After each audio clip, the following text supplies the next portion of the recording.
The Apple iPhone 16 Pro Max is bigger and more powerful than ever. It has a beautiful screen, an excellent camera array, and new camera controls that could change how you approach iPhone photography. Power and battery life both get a boost to make this the big screen smartphone of your dreams. Apple Intelligence offers some useful and intriguing features, but it's not yet the thing that will or should drive upgrades. Still, if you have been holding on to an iPhone 12 or 13 Pro Max, this is probably the moment for a big screen upgrade. Sometimes I wonder how Apple might say its next screen technology. Will it add duper to it so it becomes super duper Retina XDR display? I mean, it may have boxed itself into a corner, but Apple skirted the issue this year by leaving its iPhone display technology pretty much untouched. This is a giant screen 6.9 inches, achieved through a combination of a slightly larger chassis and pleasingly thinner bezel. There are more pixels than last year. The iPhone 16 Pro Max screen is 2868 by 1320, while the iPhone 15 Pro Max is 2796 by 1290. There's more pixels but not a higher density. This is still 460 ppi and so falls behind the Samsung Galaxy S24 Ultra's QHD Plus display, at least on the ppi front. Apple also didn't mess with the dynamic island, which remains a useful and fungible information peel in the upper portion of the screen. It houses Face ID, depth sensors, and a 12 megapixel true depth camera. The camera takes excellent selfies and is my go-to for biometric unlocking.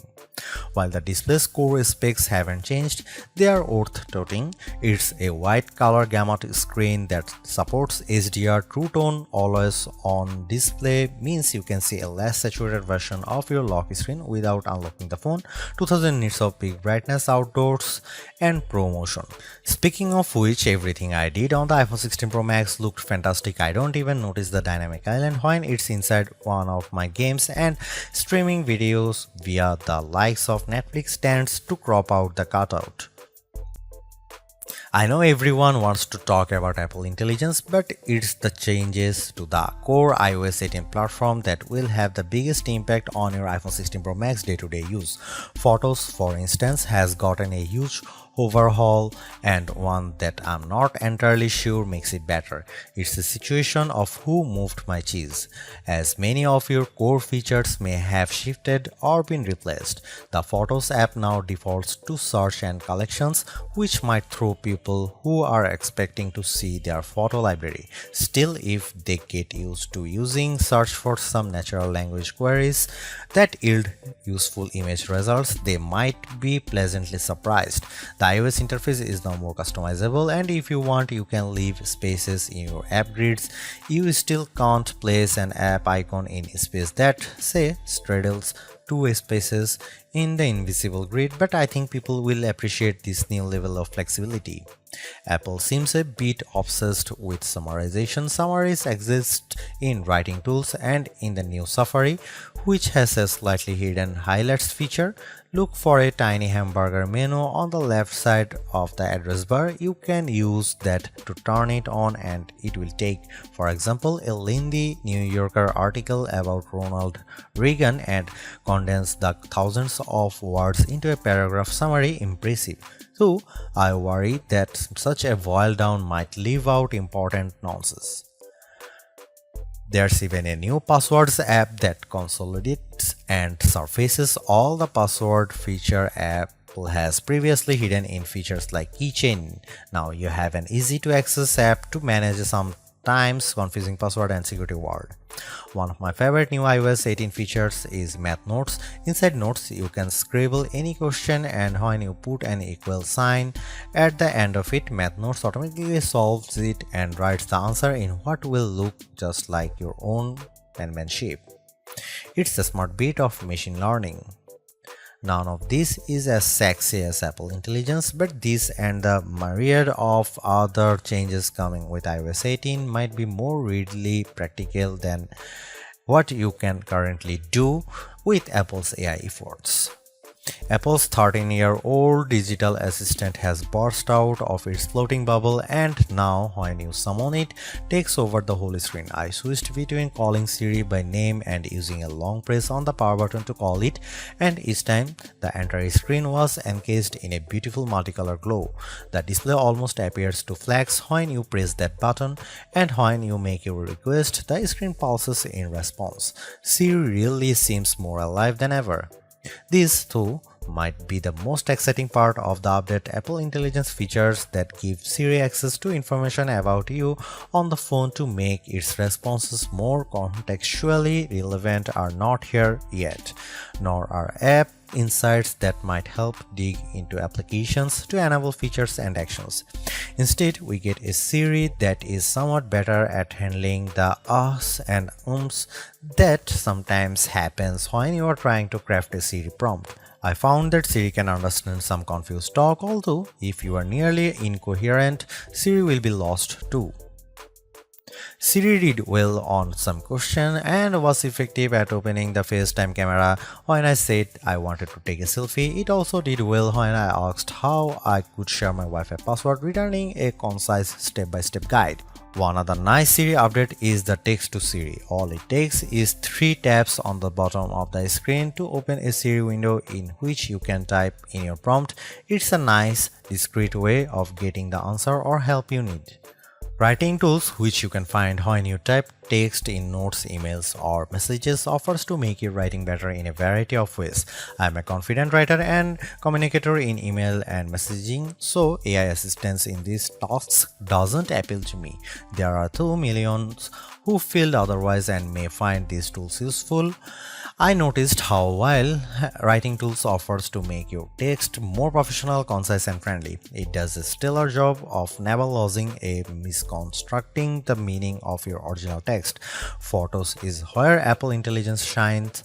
The new cleanup option in Edit is effective at removing unwanted objects from phone. When I opened a photo and tapped the cleanup eraser icon, it immediately offered to remove a few people from the background of my photo. I wanted to keep them, so I choose an object I wanted to remove, drawing over it. Precision is not a necessity. I drew over parts of it and cleanup identified the complete object. When I took a picture of my wife at an outdoor restaurant, I noticed that you could still see all the cars parked behind her. I used cleanup to remove them one by one. It did a good job. In all, Apple Intelligence shows early promise, but compared Google Gemini and Galaxy AI, it seems a bit limited. Siri still doesn't have that open LLM feel where you could ask it almost any question or solve any problem. There is no AI image generation, not even the promised Gen emojis. It's still an English-only tool, and the promised third-party integration with ChatGPT and potentially Gemini have yet to materialize. It's a good effort, but this version of Apple Intelligence is not the one that will spark a billion upgrades. While Apple hasn't radically changed the iPhone's camera array, there are enough changes in hardware, software, and image processing, along with the aforementioned camera control button to make the imaging system feel fresh and new. On paper, we have just one notable megapixel upgrade, the 48-megapixel ultra-wide camera, which will not only improve wide-angle shots but has a measurable impact on macro quality. Still, even though Apple didn't squeeze a much higher pixel count into the main camera, it did upgrade the sensor and is promising much faster shutter speeds, and the autofocus is now enhanced with dual autofocus sensors. These are the kinds of incremental changes that should improve both the experience of using the quality delivered by the main camera sensor, but they are also hard to measure. More on that in a bit. The 12-megapixel 5x optical zoom is essentially unchanged from last year's iPhone 15 Pro Max. The biggest news here is found not on this phone but on its little brother, the iPhone 16 Pro, which also gets the Tetra Prism lens. Last year's Pro model was stuck with a just 3x optical zoom camera. Similarly unchanged is the 12-megapixel FaceTime camera on the front. Here are some camera samples of iPhone 16 Pro Max.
The iPhone 16 Pro Max have everything we have come to expect in a year-over-year upgrade even without Apple Intelligence.